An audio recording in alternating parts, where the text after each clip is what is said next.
அண்மைச் செய்தி. இளையராஜாவின் இசையை வணிக ரீதியாக பயன்படுத்தி ஈட்டிய வருமானம் தொடர்பான விவரங்களை சோனி நிறுவனம் தாக்கல் செய்ய சென்னை உயர்நீதிமன்றம் உத்தரவு பிறப்பித்துள்ளதை அண்மைச் செய்தியாக பார்த்து வருகிறோம்.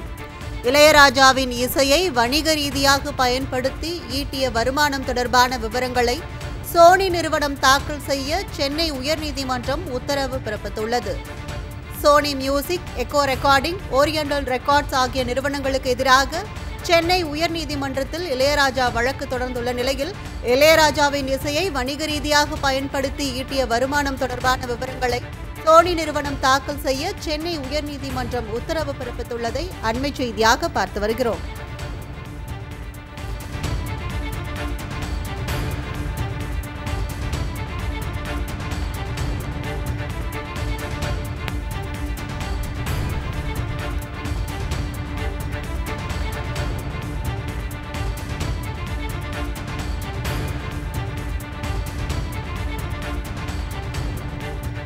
இளையராஜாவின் இசையை வணிக ரீதியாக பயன்படுத்தி ஈட்டிய வருமானம் தொடர்பான விவரங்களை சோனி நிறுவனம் தாக்கல் செய்ய சென்னை உயர்நீதிமன்றம் உத்தரவு பிறப்பித்துள்ளது.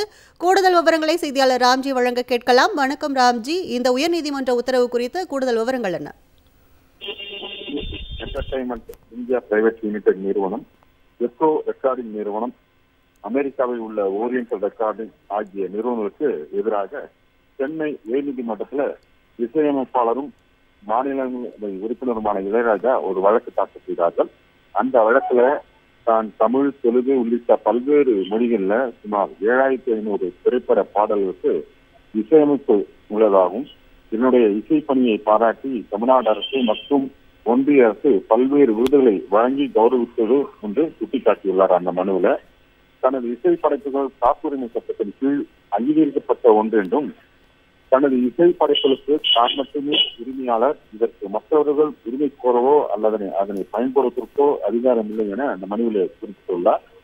பல்வேறு ஊடகங்கள், இணையதளங்கள், பல்வேறு நிறுவனங்கள், இசை நிறுவனங்கள் ஆகியவை தனது பாடலை அனுமதி இல்லாமல் பயன்படுத்தி வருவதாகவும், இது காப்புரிமை சட்டத்திற்கு எதிரானது என்றும், குறிப்பாக சோனி நிறுவனம் மற்றும் அதன் சமூக வலைதள பக்கங்கள்ல தன்னுடைய பாடல்களை மாற்றியும் பயன்படுத்தி தன்னுடைய அனுமதி இல்லாமல் பல்வேறு வடிவங்கள்ல அதனை பயன்படுத்தி வருவதாக இளையராஜா அந்த மனுவில் குற்றச்சாட்டை வைத்துள்ளார். சோனி நிறுவனம் எக்கோ நிறுவனத்தில் இருந்து பாடல்கள் வாங்கியதாக கூறினாலும் அதற்கு சென்னை உயர்நீதிமன்றம் தடை விதித்துள்ளதாகவும், அந்த உத்தரவை மதிக்காமல் அதனை சார்ந்த நிறுவனங்கள் தன்னுடைய பாடல் படைப்புகளை அனுமதி இல்லாமல் பயன்படுத்தி வருவதாக தெரிவித்துள்ளார். காப்புரிமை சட்டத்தின்படி தனது இசையின் முதல் உரிமை படைப்பாளியான எனக்கே முதல் உரிமை உள்ளதாகவும், தான் பாடல்களின் உரிமையை யாருக்கும் வழங்கவில்லை என அந்த உரிமைகளை மாற்றித் தரவும் இல்லை எனவும் சோனி நிறுவனம் மற்றும் அதை சார்ந்த நிறுவனங்கள் இந்த பாடல்களை மற்றும் அது தொடர்பான விவரங்களை மாற்றி அமைக்கவோ அதனை கொண்டு இசை சேர்க்கவோ தடை விதிக்க வேண்டும் என்று இளையராஜா அந்த மனுவில் கோரிக்கை வைத்துள்ளார். மேலும் அந்த பாடல்களை பயன்படுத்தி சோனி நிறுவனம் வீசிய வருவாய் விவரங்களை தாக்கல் செய்ய உத்தரவிட வேண்டும் என்றும் கோரிக்கை வைத்துள்ளார்கள். இந்த வழக்கில் நீதிபதி செந்தில்குமார் மற்றும் முன்பாக விசாரணைக்கு வந்தபோது இளையராஜா தரப்பில் ஆஜரான மூத்த வழக்கறிஞர் தனது பாடல்களை சோனி நிறுவனம் தவறாக பயன்படுத்தி வருவதாகவும் வருமானம் ஈட்டி வருவதாகவும் இதற்கு தடை விதிக்க வேண்டும் என்று நீதிமன்ற வாதங்கள் வைத்தார்கள்.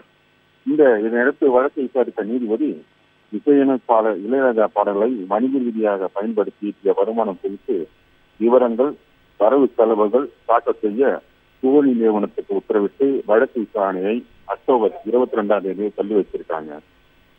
கூடுதல் விவரங்களுக்கு நன்றி ராம்ஜி.